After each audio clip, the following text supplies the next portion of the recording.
Alguns padrões no ECG são particularmente arritmogênicos, aumentam a suscetibilidade do paciente a apresentar arritmias muitas vezes malignas. Vamos ver 10 desses padrões hoje. O primeiro deles é a onda Q patológica. Nós vamos ver a onda Q patológica no plano frontal, com exceção de AVR. Geralmente, a onda Q patológica representa uma cicatriz fibrótica de um infarto agudo do miocárdio prévio. Aqui nós vemos a onda Q patológica em D2, D3 e AVF. O que quer dizer que esse paciente tem um infarto de parede inferior prévio. A onda Q patológica não precisa ser larga.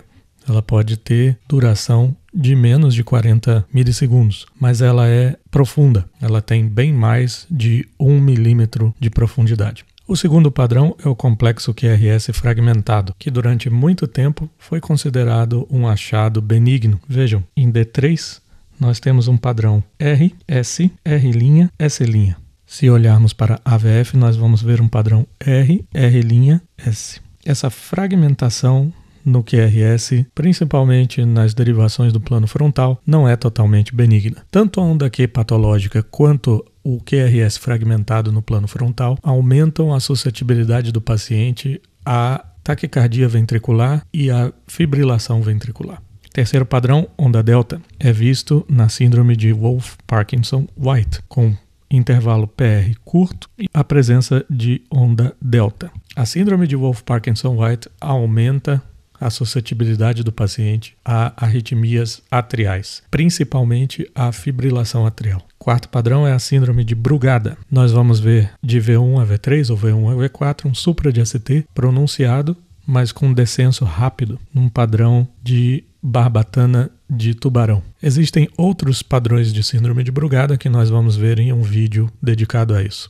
A síndrome de Brugada predispõe o paciente a taquicardia ventricular e fibrilação ventricular. Pode, inclusive, provocar morte súbita e morte durante o sono desses pacientes.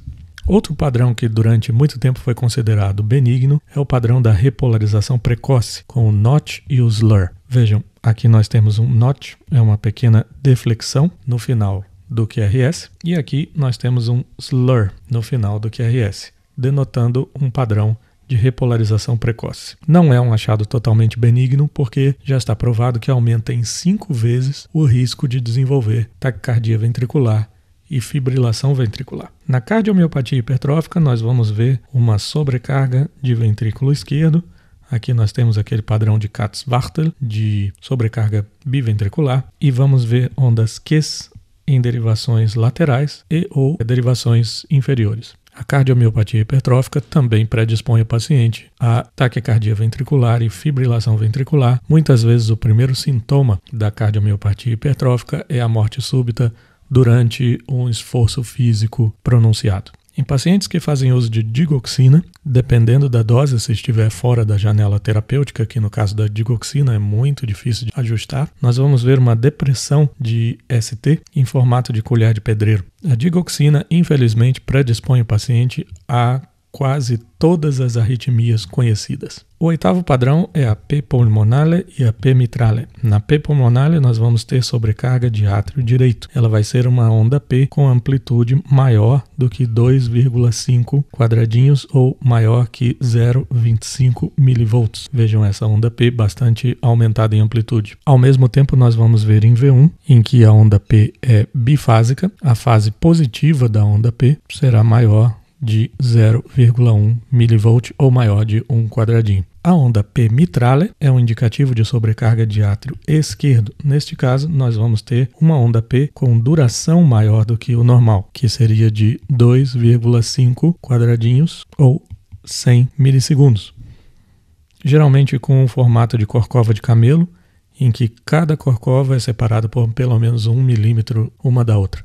Aqui nós temos esta morfologia, aqui também nós temos essa morfologia. Em V1, nós vamos ver o índice de Morris positivo com a fase negativa da onda P de V1 maior do que 0,1 milivolts para baixo.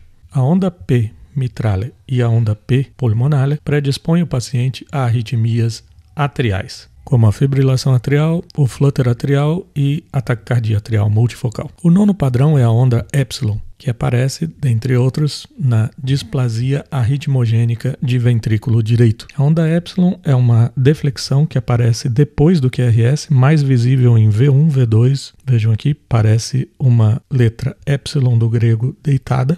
Em V2 também vemos essa deflexão. E a displasia arritmogênica do ventrículo direito predispõe o paciente à taquicardia ventricular e à fibrilação ventricular. Por fim, pacientes que apresentam QT longo, pode ser por fatores genéticos, a síndrome do QT longo, ou muitas vezes por medicamentos. Há inúmeros medicamentos que alargam o intervalo QT. Neste ECG, nós vemos um intervalo levemente alargado. Se formos fazer o cálculo do QT corrigido, vamos ver que isso vai dar mais de 450 milissegundos, que é o limite para homens, e 460 o limite para mulheres. O QT longo predispõe o paciente à taquicardia ventricular polimórfica do tipo torsade de Pointes. Aliás, a torsade de Pointes tem como única causa o alargamento pronunciado do QT até que o ritmo degenera para a torsade de Pointes. É um ritmo maligno que pode, inclusive, degenerar a fibrilação ventricular. Fique esperto, então, se o seu paciente apresenta qualquer um desses 10 padrões no ECG que indicam predisposição a arritmias.